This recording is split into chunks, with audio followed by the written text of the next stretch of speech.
Well, end of day one. We got about an hour left. It's going to get dark here pretty quick. We got a lot of cloud cover here. Seems like some of the smoke from the fires in Oregon and Washington kind of cleared out a little bit, but it was quite the exciting day. Heard some Doug fluties today and some non-Doug fluties today. Yeah. So it was quite the adventure trek. We did 5.2 miles, most of it in some really rough terrain. Yeah. Yeah. Like some several year-old clear cuts that are incredibly thick reprod. Yeah. I mean, it's the coast. It's what it is, and it's either straight up or it's straight down. Yeah. So a lot of limb grabbing going up, and a lot of Yeah, thank God everything's young here. yeah, a lot of air grabbing on the way down. Yeah. Took a couple of tumbles. Yeah. Yep.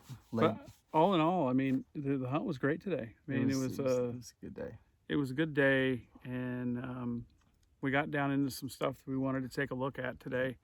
And it was nice down there until we ran into stuff that was over our head and a lot of deadfall, a lot of old fallen trees. So we took a left and literally went straight up for a quarter mile.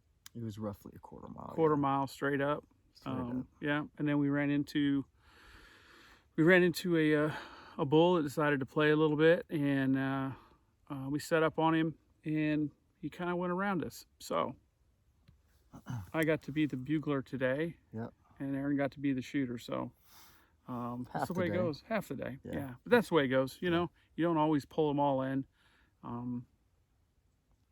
It was kind of just completely random. We're just walking a road through all this reprod, really not having any interest in calling, because it's not like we're going to go hunt them in this reprod. You can't even shoot a foot in front of you. And so we decided, well, let's drop our packs, stash them in the trees, and just walk the 3/4 of a mile to a mile up the road, grab the truck, we'll drive down and get them. It's day one. We've got 12 more days of this, so, you know, steady wins the race, right? And literally dropped our packs, jumped off the side hill, and Michael turned and took 3 steps up the road, and a cow fired off. She's probably 40-50 yards into that reprod on the other side of the road. So that's when we went into that spin, and I saw a bear where I set up at the end of the road, down on the end of the spur road, about, what, 40 yards in front of you? Yeah, you're about 40 yards. Yep, 20 yards down a game trail. It's covered with rubs. I mean, there's a bull that's just tearing stuff up there, but I literally walked down and and bear ran across that little trail 20 yards in front of me. It was moving fast, but at least we saw a bear. So yeah. Oh, we worked that bull for, I don't know, 30, 45 minutes maybe. Easy. Yeah. We were but down there a while. He He worked his way around us up in fact, he went up into the drain where we came out, which is, I mean, I've hunted up here most of my life, and the ruts in there from the elk are incredible. And it's because nobody goes in there. It's just, you have to be able and you have to want to go in those places to get to them, because it is no joke getting in, and it is no joke getting out. And when you get an elk down, it's going to be a couple of days to get him out of there. I mean, it's going to be rough. Yeah. It's not a good scenario, but It's where they're at. That's what hunting's all about. It's where all morning we hunted, and there was a lot of sign in there, but most of it was about a week old. Yeah. And we dropped into this other drainage after lunchtime, and they are tearing it up. Yeah, and it's obviously a travel route for them. They're going to and fro. So maybe we try to get in there again and kind of hang out for a while. You never know.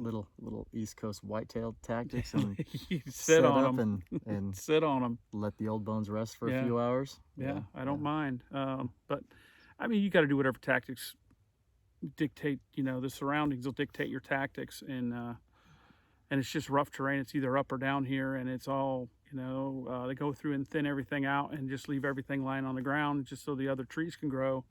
And trying to get through there it's no fun. So you pick your battles, and some you win, some you don't. And we've got 12 more days to win, and I think we're going to be just fine.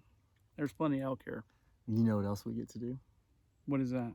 We get to go eat a hot meal out of a out of a jet boil, which I'm pretty dang excited about. Right about now. Yeah, right about now. Yeah, and a nice Yeah. nice glass of water. Yeah. Well, cup of water For sure. something. So if you're out there hunting and doing things, just remember, hunting from the road, everybody does that. Those who put face paint on and tear up their boots and clothes to get down to where the elk are at, Yeah. those are the ones you see on YouTube hanging onto horns. So especially over here in Washington, because they're so conditioned to the roads from the logging trucks and all that stuff, you've got to get out there and get in them. It's really surprising. It's opening day and the volume of vehicle traffic that we've heard, and guys just driving roads and bugling on points, bugling, and I the cat road shuffle works. I understand that, but we haven't seen anybody on foot today at Nobody. all. Just heard cars driving all day long. Yeah, but that's okay. Well, I'll tell you, my dogs will tell you that they were not in a vehicle today. So, but awesome. Now we had a great day, and we're looking forward to getting up and getting a good night's sleep and getting up in the morning and going after them again. We got 12 days of this, so we're just getting started.